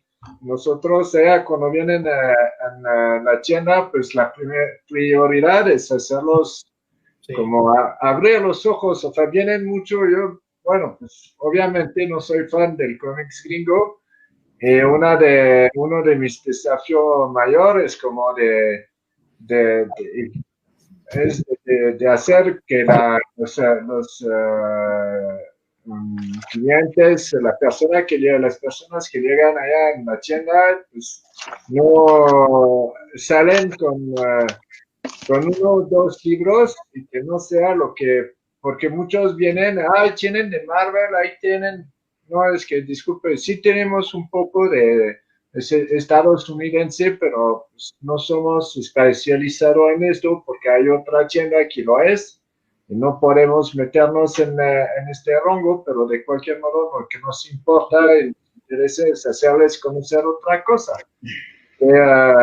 que es más valioso que para mí que una persona viene para comprar algo específico o que una persona viene pero sale de la tienda con 2, 3 otros libros que finalmente le hemos enseñado y dice, pues sí, me gusta, pues se lo voy a, dámelos, los voy a llevar en vez de esto, y pues a ver, y la persona a veces regresa, estuvo muy bueno, me gustó su selección, gracias, y ¿qué tienen de más de recomendarnos? Porque allá es como lo más complicado, además es como introducir en una persona en algo que desconoce y hacerle y ganarlo también, porque pues si no, pues a qué sirve, ¿no? Si le propones una cosa que pues, no le gusta, pues no. Sí, lo que pasa es que, bueno, es complicado porque acá prácticamente mucho del tipo de historieta que venden ahí en Global, que es historieta europea, no está en ningún lado, ¿no? Bueno, tal vez en Gandhi, en algunas cadenas grandes, haya un poquito, pero no hay casi nada. Entonces, medio lógico también que, contradiciéndome con lo que acabo de decir, por supuesto, la contradicción es un derecho humano para mí, está claro que una persona no va a querer lo que no sabe que existe, ¿no?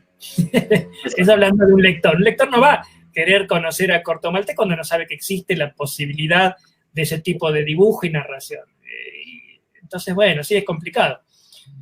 Pero bueno, sí, educar suena lindo, que hay que educarlos. O, bueno, mostrarles que hay otras maneras posibles de ver cosas, ¿no?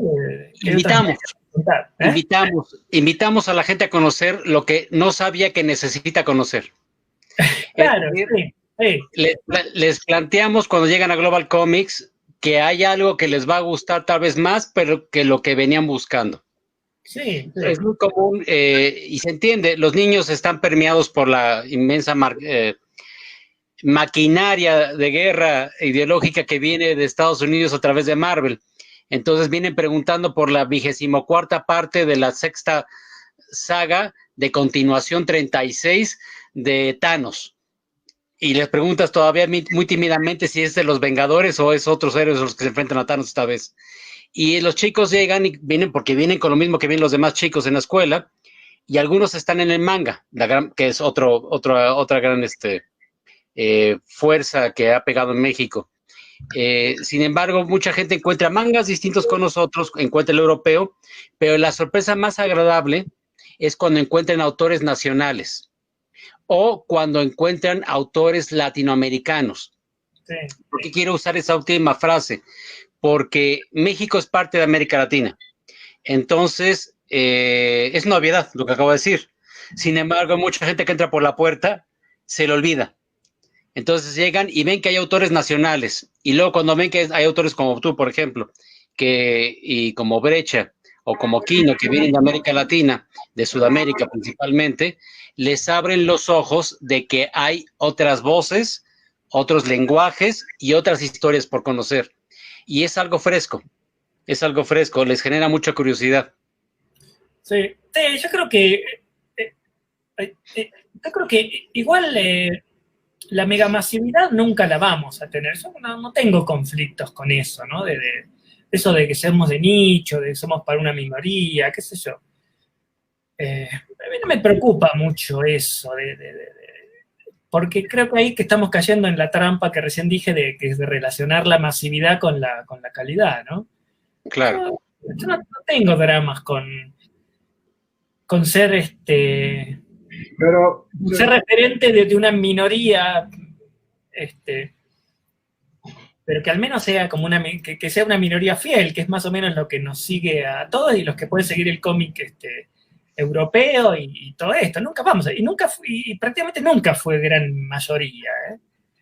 Salvo en estas épocas que mencionamos recién, pero ya se terminaron. Ya tal vez sea hora de empezar a dejar de relacionar un poco ese pasado con este presente, ¿no? O tomar lo mejor de ese pasado, del presente. Pero... Sí. Hay que tomarlo más en serio que nunca, porque es ahora que realmente que el cómic mexicano tiene que, o internacional o de América Latina, tiene que perforar, pero hacerse conocer. Si hay un potencial de ilustrador, si hay una voluntad, si hay realmente una calidad, ¿por qué no sale? Pues es que, porque ya la gente, yo creo que puede ser que los mexicanos desconfían en sí mismos, ¿no? Que es parte de su industria, pero ¿dónde hay una industria real en México? ¿Y a qué momento puedes... hay algo? Es que de la industria un poco olvídate de la industria, olvídate. Sí, pero bueno. Yo creo que uno tiende también a romantizar mucho. Yo acabo de mencionar el Gallito y un montón de gente menciona el Gallito, ¿no? También. Y creo que ellos hicieron un aporte muy, muy grande, muy bueno a la historieta mexicana. Pero uno tiende también siempre a romantizar el pasado, ¿no? Porque del pasado uno toma lo bueno y lo malo lo deja. Uh-huh. Yo creo que dentro de 20 o 30 años vamos a recordar este momento como un momento de muy rupturista y de gran auge de la historieta, porque estamos viendo mucha historieta, buena, regular, mala y buenísima, estamos viendo mucha. Lo que pasa es que, bueno, es muy difícil ponerse en juez del tiempo actual, uno sabe, de ser consciente, ¿no? de lo que estamos viendo. Pero, hay una cosa que acabas de tocar algo muy valioso, y eso es extremadamente valioso lo que acabas de tocar. Resulta que toda esta gente nueva que está haciendo historieta, cree en la historieta, ama la historieta, y lo único que pide es poder vivir de hacer historieta. Y aunque no lo crean, eso es una petición muy humilde. Hubo un tiempo, cuando había una industria, donde la gente se forraba de dinero haciendo historieta. El que la editaba hacía dinero, y el que la escribía hacía dinero, y los equipos que la dibujaban hacían dinero y vivían bien. Entonces, había llegado a la historieta mucha gente que entró ahí por el dinero, no por el amor al noveno arte. Claro. En cambio, los nuevos autores No hay industria que lo soporte, no hay un canto de sirena de ven conmigo, desvélate y trabaja y te pagaré bien. No existe eso. Así que los que están son los que realmente les interesa el medio, los que realmente aprecian la forma de arte. No están en esto por dinero, porque casualmente la manera más rápida de conseguirse un fracaso económico en la comunidad artística de este país es hacer historieta. Claro, sí, claro. Claro, bueno, pero eso no lo vemos. Mira, lo que acabas de decir vos es una gran verdad, pero no lo vemos. Siempre yo escucho que dicen, no, antes estaba en la industria, antes. Ahora tenemos gente haciendo historietas porque quiere hacer historietas. Y se identifican con ella como forma de expresión. Y como lenguaje. Y en sus propios términos, ¿no? No en los términos de ninguna editorial que exige Así que bueno, yo creo que estamos viendo un buen momento. Lo que dije hace un rato sobre la trampa de la autoedición, de convertirnos en empresarios de nosotros mismos, eso solo es una pequeña trampa en la que yo estoy viendo, que no me gustaría no caer. Claro, es algo que tienes que estar atento para no caer en ello. Sí, porque creo que podemos también restarle importancia al contenido que hacemos e preocuparnos por otra cosa, ¿no? Creo que tal vez haya sido un poco lo que pasó con la gran industria, ¿no? Le restaron importancia al contenido y se preocuparon por las ventas, en este caso, ¿no? Claro, una cosa muy distinta es salvarse de un bravucón sabiendo meter las manos y otra cosa es volverse golpeador para la mafia. Sí, no es lo mismo, tienes toda la razón. Llega el momento que la gente tiene que entender que sí, habrá que hacer ese trabajo porque nadie lo va a hacer por ti. Pero si te obcecas con que tienes que tener éxito económico, playeras y todo eso, y es interesante, el otro día estaba leyendo un artículo, la fuente se las debo, pero platicaban que los mangakas japoneses tienen una calidad de vida terrible. Todo el mundo piensa en Akira Toriyama, el de Dragon Ball, y Katsushiro Tomo, el de Akira. Sí. Y son puedes contar menos de 5 personas, y el de One Piece. Puedes contar menos de 5 personas que les va muy bien haciendo manga en la industria japonesa, para que sí es industria todavía, pero los el mangaka promedio es una persona que sufre para que haya manga. Sí, lo vi. La vida personal se va al caño. O sea, todo les va terrible. Son 5 o 6 casos que la propia industria siempre está mostrando, como que venga para acá, aquí está de maravilla, pero la vida real es que por cada Akira Toriyama hay otros 1000 mangakas que se la están pasando muy mal para que la cosa salga. Pero aman el arte, aman la forma de arte. Sí, mucho el método de los japoneses, así de ser... Ya vengo. Ahí sí, va. De ser entregado, ¿no? De ser... de esta mentalidad de siempre honrar con su trabajo y de ser dedicado hasta casi morir, ¿no? Porque... Pero pues hay también de cualquier modo, hay el manga es, cuando lees a Shigeru Mizuki, su biografía y todo esto, te da una cantidad de ternura por ellos, claro. Por él, entre parte que realmente lo ves que se dedicó cuerpo y alma para hacer Kitaro y otros. Ahora, bueno, pues es casi un demidios, ¿no? Pero qué fuerza de carácter y para desarrollar algo que pues casi solamente los japoneses entienden así alrededor de los yokai, ¿no? Bueno, pero los japoneses son un pueblo muy particular, ¿no? Sí. Pues son particulares y son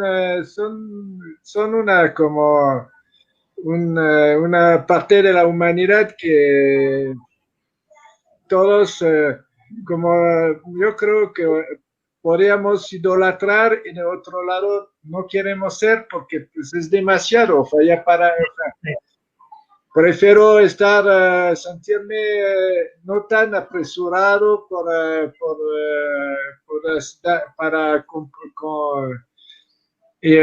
sentirme más libre, ¿no? No tan apresurado para ser un buen empleado, para ser un muy bueno, una persona respetando el sistema y todo, y también respetando todo lo que está alrededor, porque parecen muy respetuosos, pero pues también a veces esto es así que pierdes hasta tu identidad, ¿no? Cierto, muy buena observación. Sí, la cultura de sacrificio que ellos manejan, el honor equiparado con sacrificio, hace que se hagan biografías. El mangaka por excelencia, que es Osamu Tezuka, la historia siempre cuenta cómo su vida personal sufrió mucho, fue un padre semiausente, no del todo, pero estaba presente, pero en producción. Y contaba la hija de él, contaba cómo en la casa siempre había alguien afuera sentado. Y eran básicamente el editor o uno de asistente del editor esperando las páginas para podérselas llevar. Entonces, Osamu Tezuka se vuelve el referente del, y es algo que se encadena con lo que tú estás diciendo, Edu, de cómo alguien se sacrificó al punto de poder generar una industria. Él es el padre de la industria del manga. Y eso fue a través, él quería ser como un Walt Disney. Literalmente él no tenía el mayor empacho en reconocerlo. Inclusive cuando se conocieron él y Walt Disney, parece que Osamu Tezuka no encontró lo que él esperaba encontrar. No encontró esa hermandad que esperaba encontrar de alguien que él había admirado. Y resulta que el gran legado de Osamu Tezuka es poder fundar algo equiparable a Disney para Japón. Se ven los paralelos en su Astro Boy con el Mickey Mouse y muchas cosas. Pero el sacrificio. Pero llega el momento en que los nuevos autores de historieta latinoamericana y los mexicanos se tienen que confrontar con esto. Van a hacer el sacrificio que necesitan hacer para un mejor futuro de la forma de arte. Y a través de los 90 han emergido muchos autores. Sin embargo, desaparecen. Alguien alguna vez me mencionó, me dice, ninguno llega a 10. Le dije, ¿a qué te refieres? Ninguno llega a las 10 obras. A diferencia de los previos. Rompiéndome la cabeza de por qué sería el caso, y lo primero que encontré es, bueno, básicamente, si no puedes sostenerte como historietista, haciendo historieta autogestiva, pues tienes que dejarlo para poder llevar comida a la mesa y a la familia. Pero la gran complicación es que se dio un divorcio muy fuerte en México. Había un matrimonio muy sólido en la industria que era el guionista y los ilustradores. Hoy en día los nuevos autores son sus propios guionistas. Inclusive de vez en cuando en Global Comics nos han pedido nuevos guionistas que se acercan y dicen, oye, ¿me puedes juntar con un dibujante para poder crear algo? Y cuando les explico que eso ya cambió, que básicamente los creadores de historieta actuales son autogestivos y aparte hacen su propia historia. Como los primeros en todas las grandes historias de la historieta del mundo en Estados Unidos, los primeros, la división de trabajo fue posterior. En sí, todos eran guionistas e ilustradores, en su mayoría. Excepciones muy pequeñas eran esta división. Y pues básicamente en el momento que tú como autor te dices, ok, yo me escribo, si no soy un gran escritor, me hago pelotas yo solo porque yo me dibujo, ya es un compromiso muy pesado. No cualquiera puede hacer el compromiso de ser escritor a la vez que ilustrador de lo escrito. Y eso hace un colador común y nos lleva a lo que también tocaste. Entonces la calidad es lo que pesa a futuro. Va a haber un clásico porque la calidad es incuestionable. Y no cualquiera se puede aventar a ser ese gran guionista que necesita ser para esa gran idea que tiene y luego aparte pasar a la fase de poder producir esa historieta y dibujarla, ilustrarla. Es lo que hace la coyuntura. Digamos que los superhéroes en México en los cómics dicen que ya no están. Es falso. Ahora son los autores, porque tienen que ser superhéroes muy autosuficientes y con estamina por encima de la norma para poder lograr la misión que se plantean. Sí, no sé, lo que pasa es que, bueno, mencionaste el tema del guionista, claro, el guionista es el eslabón más débil de toda esta cadena, ¿no? El guionista es el que necesita de otra persona para ver su trabajo. ¿No? Así es. Bueno, sí, yo tengo amigos guionistas, de hecho un guionista con el que trabajo justamente se me quejaba de eso, porque ¿sabes? es un guionista muy bueno que se llama Roberto Barreiro.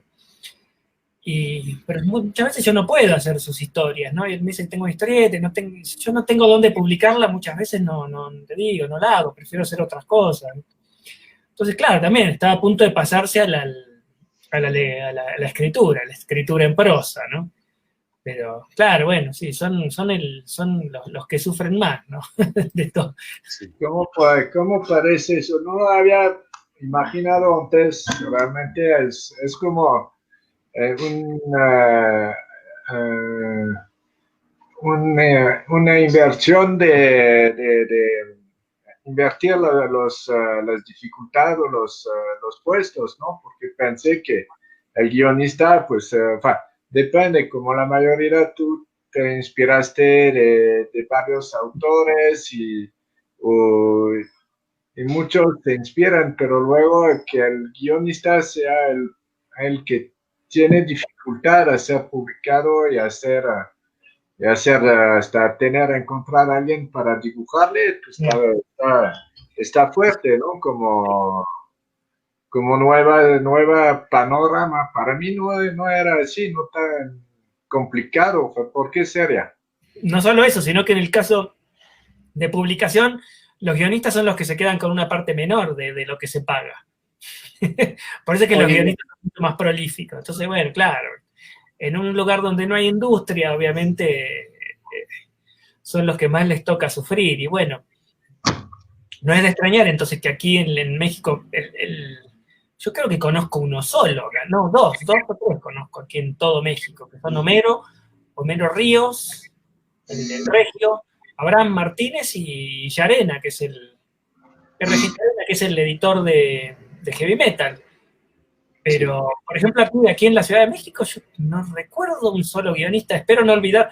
Después está Gerardo, ay, no me acuerdo cuánto. Pero sí, bueno, te acabo de nombrar cuatro y que, digamos que... Bueno, Homero Ríos fue el que hizo el cómic del Diablero, la historieta basada en el trabajo de Gagenbeck. Pues está Paco Ignacio Table 2, ¿no? Taibo 2 no ha hecho guiones de historieta. Él ha sido un gran seguidor, un gran admirador de la historieta de los 80, pero guiones, no recuerdo si él ha editado hasta una revista y todo. No recuerdo si ha hecho guiones. Ha hecho unos guiones de historieta. Pero prácticamente yo no leí nada. Pues hizo un libro con Beth, ¿cierto? ¡Ay! ¡Logan Wayne! Tienes razón. Me olvidé de Logan Wayne, ahí me está insultando. Y ya te iba mal, pero también yo. Insultando y tiene razón, me olvidé. Pero yo advertí que estoy viejo y choto y me olvido de las cosas. Chocho es otra cosa. Tiene choto. Okay. Sí, Logan. Pero bueno, la cuestión es, sí, mira, Logan, ¿cierto? Logan. Prácticamente el único guionista en funciones y activo y perseverante que habrá acá es. Pero bueno. Bueno, pero eso, sí, eso, ya la vergüenza hace que me haya olvidado de lo que estaba diciendo. Bueno, sigamos. Sí, no, ya el guionista es el que se antoja para muchos que no está solo, Logan, no te preocupes. No está solo, hay otros. No, sí, está un poquito solo. Bueno, somos pocos, pero hay. Lo que pasa es que el secreto es que los guionistas tenemos que volvernos dibujantes e ilustradores. ¿A qué vos sos el guionista de la de Calimán? Eso no lo sabía. De la última versión de Calimán yo soy guionista y fui guionista de cómics en los 90. Hice cosas en los 90 pero como de eso no se podía vivir, me tuve que dedicar a otras cosas para poner dinero poder comer en la mesa. Pero sí, el guión de cómic me apasiona. No, y también ilustré, pero ya eso es otra historia que no viene aquí al caso tocar. ¿Van por el número 2 de Calimán? ¿Por qué número vas? Van ahorita en el 3, ya saldrá el 4. Mira. Nada más que es guión anónimo. Es un guión anónimo que viene con un nombre de la casa. La historia es mía, basada en una historia perdida. Es una nueva readaptación de una historia que se quedó inédita, del origen del personaje. Es la gestión previa a todo lo que conoces del personaje. Pero es normal. No te creas que porque hoy en día los dibujantes comerciales quieren manejar el método Marvel. Entonces, una vez que reciben el guión, se empiezan a pelear con el guión. Sí. Y te puedes tropezar con sorpresas cuando ves el producto final. No es exactamente la misma historia que tú planteaste, o el personaje que tú planteaste queda modificado de manera irremisible y ya no embonan todas las partes. Pero en México hubo grandes guionistas y el éxito de la historieta mexicana estaba enlazada al guionista, no al ilustrador. Los dos más célebres son Víctor Fox, Héctor González Dueñas, que era el guionista principal de Calimán. Y la guionista por excelencia es la que escribió Memín, y que aparte hizo una historieta que tal vez no conozcas, que se llama Lágrimas, Risas y Amor, que fue una revista que tuvo un tiraje muy grande y era sobre historias dramáticas o melodramáticas, y ella es la guionista más leída de historieta de toda América Latina, tanto por Memín como por Lágrimas y Risas. Y en el caso por Calimán es Víctor Fox. Sin embargo, hay otro guionista muy importante que muy poca gente recuerda, que era el de Chanoc. Y así nos podemos contar historias de algo, pero los guionistas dependían de la industria. La industria tenía que producir rápido, tenían que entregar un producto nuevo cada semana, y por lo mismo el ilustrador no tenía tiempo para ponerse a pensar la historia y dibujarla. Solamente podía recibir un guión y plasmarlo en dibujo. No había tiempo para más. La gran ventaja que tienen hoy en día los nuevos creadores de historieta es que ya no está la presión del resultado. Es decir, no hay que entregar semanalmente. Sí. Se pueden dar tiempo de pensar, y el que no sepa hacer muy buenos guiones se puede tomar el tiempo para hacer un guión lo mejor posible, con que embone con su calidad de dibujo, ¿no? Que es lo que estamos viendo. Sí. Igual, por ejemplo, yo el Sombra lo empecé básicamente, yo siempre trabajé con guionistas, siempre. Bueno, y es un trabajo no complicado, pero tiene sus cosas, ¿no? Hay que entenderse con el guionista. Es como... Hay guionistas con los que me entiendo de maravillas y otros con los que me cuesta un poco más. He trabajado con muchos. Pero bueno, es una cuestión de pensar más en el trabajo final y no en como en una pulseada de egos, ¿no? Claro. Pero yo sí, el Sombra un poco lo empecé, yo he hecho guiones cortitos y sigo haciendo los guiones cortitos. El Sombra un poco lo empecé porque leí una vuelta un reportaje a un dibujante de humor argentinos que falleció hace algún tiempo, llamado Grondona White, pero bueno, no importa. Y que él decía que él no entendía cómo podía haber unos dibujantes que trabajaban toda su vida con guionistas porque hacían las ideas de otros.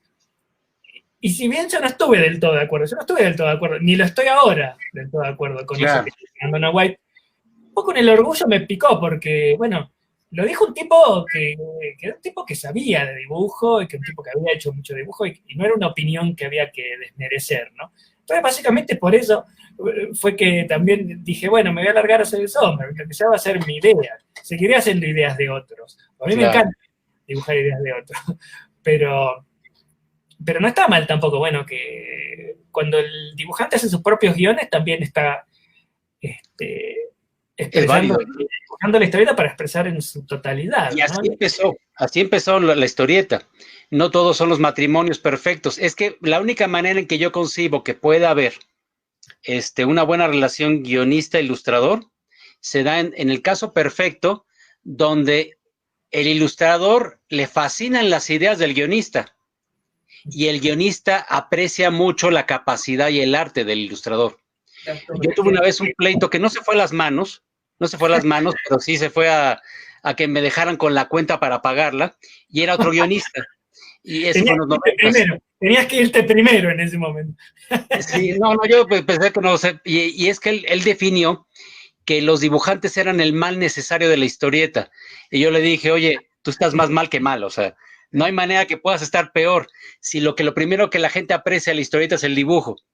El guionista es el que monta la fiesta, pero se retira al fondo, y el que se tiene que lucir es el dibujante. Y él había tenido broncas con varios dibujantes con los que yo tenía muy buena relación. Y él como que él esperaba que entre guionistas nos deberíamos entender y aprender a pelearnos mejor con los dibujantes. Y para mí era, no, tú estás pero más que mal. Es todo lo contrario. No. Y hay veces, hay matrimonios que no funcionan.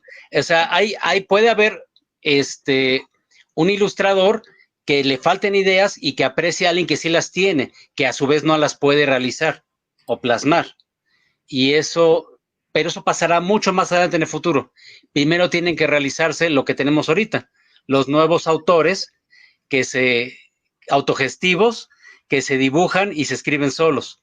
Es en base al éxito de ellos que algún día tal vez se recupere el medio masivo y entonces la necesidad de poder entregar en mejores tiempos y cumplir con el público y entregarle su dosis a tiempo y más cercano, fuerce estos matrimonios. Pero eso es más adelante. Sería como que la fase 3. Ahorita lo primero es porque no todo puede ser como un Goscinny y un Uderzo, que son matrimonios perfectos. Sí. Goscinny no podía haber hecho Asterix sin Uderzo y viceversa. Ha habido muchos, pero sí, es cierto, es cierto. Es una cuestión de querer matrimonio, es una linda metáfora. Pero bueno, de querer a quedan los hijos, los cómics. Que vas a sacar, ¿viste? Se supone que los dos quieren por igual, los dos padres de un matrimonio quieren por igual al hijo. Entonces, bueno, se supone que en este caso también la historieta puede ser así. En mi caso, los resultados más felices han sido cuando trabajamos de esa manera, ¿no? Y hay grandes momentos traumáticos de separaciones de dibujante y guionista, ¿no? Como el de Abulí con Bernet, ¿no? Con Torpedo. Hicieron una de las más famosas y terminaron peleados a muerte, ¿no? Y Torpedo sale perdiendo, claro. Sí, porque lo hizo Rizzo, pero yo no lo vi el libro, lo hizo Rizzo, pero dije a todo el mundo que, bueno, que si bien Rizzo es un gran profesional, no era lo mismo. Claro. Y casi nadie sabe que la primera aparición de Torpedo es Alex Toth. Pero es Alex Toth. Lo que pasa es que si uno ve el dibujo de Bernet, se adivina claramente la influencia de Toth. Lo que pasa es que Bernet es uno de mis autores preferidos de todos los que tengo. Bernet como que le subió un escalón, ¿no? a la estética de Toth. Sí, pero por mucho. Tiene mucho Bernet de Alex Toth. Bueno, ¿quieren decir más cosas? Porque ya vamos casi a 2 horas. Mira, ¿cómo nos entretuvimos, no? ¿Hablamos de historieta o hablamos de cualquier otra cosa? Yo ya me olvidé. Sí, de historieta, pero como tiene que ver con todo, está bien, todo es historieta. Cumplimos. Así que bueno, ¿sí ya terminamos o no? Ya se nos fue. Ahorita despedimos. ¿Hay algo más que tú quieras decir que te gustaría que la gente lo supiera? No. Ya está, estuvo lindo la charla. Que compren historieta distinta. Historieta de aquí de México, de Europa, de cualquier otro lado. Pero que traten de vean que hay otro mundo. Así es. Y para aquellos que no pueden comprar ahorita, accedan a las bibliotecas, porque las bibliotecas también, algo que yo me tropecé cuando empecé a buscar cómics más allá de los que conocía, era que las bibliotecas no los manejaban. Y las bibliotecas solo manejarán los cómics si la gente se los pide. Sí. Aunque parece que es medio anacrónico, porque estoy hablando... perdón, la Biblioteca Vasconcelos de aquí parece que tiene un gran acervo de historieta de todo tipo. Sí, es limitado, pero sí, es mejor que nada. Es mejor que nada. Lo que tengan es mejor que nada. Sí. Así que bueno, ya, ¿no? Se fue Eric. Bueno. Ahorita viene. Aquí estoy. Muy bien. Voy a servirme porque no. Está bien. Está bien, pero unos allá te estoy viendo con tu chela fresca, desinfectante y todo. Salud. Sí, a mí creo que el coronavirus no me va a matar, pero sí la cirrosis de la cantidad de cerveza que he tomado en este encierro. No, pero no eres el único. No soy el único, sí que no soy el único. Yo ya estoy pensando sinceramente a hacer un divorcio con mis roomies, ¿eh? Sí, bueno, listo. Si nos despedimos, quiero decir que vayan a Global Comics, compren libros y compren este. Este está en Global Comics, ¿no? ¿Este lo tienen? Sí, tenemos una copia todavía. Este es un libro de pequeños cómics cortos de terror que yo he hecho para distintas revistas de Europa, de España principalmente. Hay un muerto ahí en la solapa, hay un muertito. Un cadáver. Y son historias cortitas, justamente hablando del trabajo con guionistas. Son todas historias hechas con distintos guionistas. Ahí aparece Alberto Brescia, miren. Ahí lo dibujé Alberto Oresi. Saludos, Idalia. Ahí Dalia, cierto, no la saludamos. Bueno, y acá está. Pero es también, sí. Entonces, bueno, vayan a Global y compren historieta y en especial este libro. También estás en Segunda Caída. Tengo, Segunda Caída. Bueno, claro, sí. Y Tito y la Sombra también lo tenemos allá. Tienen el Sombra y Tito, sí, tienen algunos cuartos libres. Si no les gustan eso, compren otros. Pero bueno, vayan y lean. La cosa es que... Ahí está, Segunda Caída. Quedó muy lindo ese libro. Sí, aquí podemos ver tu aparición. Ahí está. Es que es un personaje que aparece en el libro del Sombra segundo. En el Sombra y Tito aparece ese luchador, ese mismo luchador aparece. ¿En la lucha libre te gusta mucho entonces? Sí, obvio. Fue de lo primero que hice cuando llegué acá al país en el 2002, me acuerdo. ¿Que hiciste lucha libre? ¿Cómo? Sí, y me acuerdo que escuchaba el radioteatro de Calimán todas las mañanas, el domingo o el sábado. Te metiste en el radioteatro de Calimán en la radio. Escuchaba. Así que me embebí rápidamente. La cultura nacional. Claro. Ok. Pues muy bien, entonces pues hay que reforzar de cualquier modo eso también, este lado de México, la lucha libre como el cómics. Yo creo que entre uno y otro deberían de unirse, salgamos por adelante. Sí. Saldremos por adelante. Vamos a ver que sí. Bueno, entonces ya acabamos con esta entrevista de Edu Molina, fue muy agradable. Yo estuve un poquito ausente, me disculpen porque tengo el herrero que vino en unas cosas allá. Pero bueno, pues ya logramos, Pepe, nos despedimos, les esperamos en la tienda de Global Comics para que vean todo el portal de autor nacional que ya se va a crecer de un nuevo mueble para presentarlo y pues para que vengan a comprar las obras de Edu Molina, Sombra y los demás. Aquí nos encuentran también en globalcomics.com.mx. Tienen todo, si no están, no se pueden mover hasta la tienda, está todo en línea. Pueden comunicarnos para hacer sus pedidos. Estaríamos encantados de mandarles sus compras. Y pues... Ahí está, háganle caso a Diego Ridao que dice que compren Sombra. La amigo de Argentina, ¿no? No, un editor, no un amigo. Sí, amigo también. Mejor. Amigo también. Oye, que se ponen en contacto con nosotros, Diego, para ver si podemos hacer importación y que nos traen más trabajo de argentinos. Bueno, dale, yo te puedo averiguar. Yo te puedo averiguar eso. Excelente. Ojalá se pase esto de la pandemia, no sé, están hablando de la vacuna, pero uno nunca sabe, pero ojalá se pase porque ahí en Global tienen un espacio de reunión que es genial, y eso también es muy necesario, ¿no? De reunirnos y de presentar libros y de todo. Sí, ya, hoy pasaron y nos preguntaron ya cuándo van a reempezar a hacer presentación y todo, pues, porque está todo en la parte que estoy cuidando para eventos en el Global Comics. Y bueno, pues le dije, yo creo que va a estar hasta dentro de varios meses porque está como... Por seguridad. Sí, yo sé. Por seguridad para el bien común. Pues allá si queremos hacer algo, estaríamos como... No podía entrar más que de 6 a 7 personas con 1,50 m de 5 personas. 5 o 6 personas. Está bien, igual yo no reúno mucha más gente que eso, así que creo que para mi caso está muy bien. A 3 personas. Obviamente que la cosa es que la gente se quiera mover. Sí.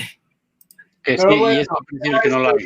Son los lectores que hay que reanimar y reorientar y hacerles